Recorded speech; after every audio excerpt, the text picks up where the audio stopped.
অনেক দিন আগের কথা।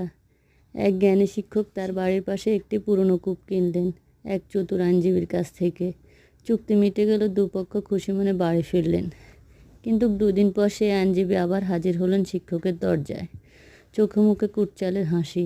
তিনি বিনয়ের ভঙ্গিতে বললেন, স্যার, একটা ভুল হয়ে গেছে।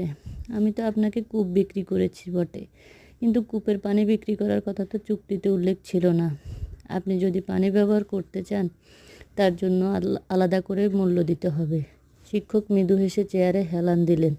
তারপর শান্ত স্বরে বললেন, ঠিক আছে, যেহেতু কূপ আমার আর পানি আপনার, তাই অনুগ্রহ করে আপনার পানি আজই সরিয়ে নিয়ে যান। না হলে আমার সম্পত্তি দখল করে রাখার জন্য আপনাকে কাল থেকে ভাড়া দিতে হবে। আইনজীবীর মুখ মুহূর্তে বিবর্ণ হয়ে গেল। তিনি কাঁপা কাঁপা গলায় বললেন, আরে স্যার, না না, আমি তো আসলে মজা করছিলাম। শিক্ষক মুচকি হেসে তাকালেন তার দিকে। চোখে মুখে ছিল অদম্য আত্মবিশ্বাস। তিনি ধীরে ধীরে বললেন, স্মরণ রাখুন, আমরা শিক্ষকরাই আপনাদের মতো আইনজীবী ও বিচারপতিদের গড়ে তুলি। শিক্ষা ছাড়া কে পারে যুক্তি আর ন্যায় বিচারের পথ দেখাতে? আইনজীবী লজ্জায় মাথা নিচু করে ফিরে গেলেন। আর শিক্ষক তার কূপের পাশে দাঁড়িয়ে হাসলেন সেই জ্ঞানের হাসি যা কখনো হেরে যায় না।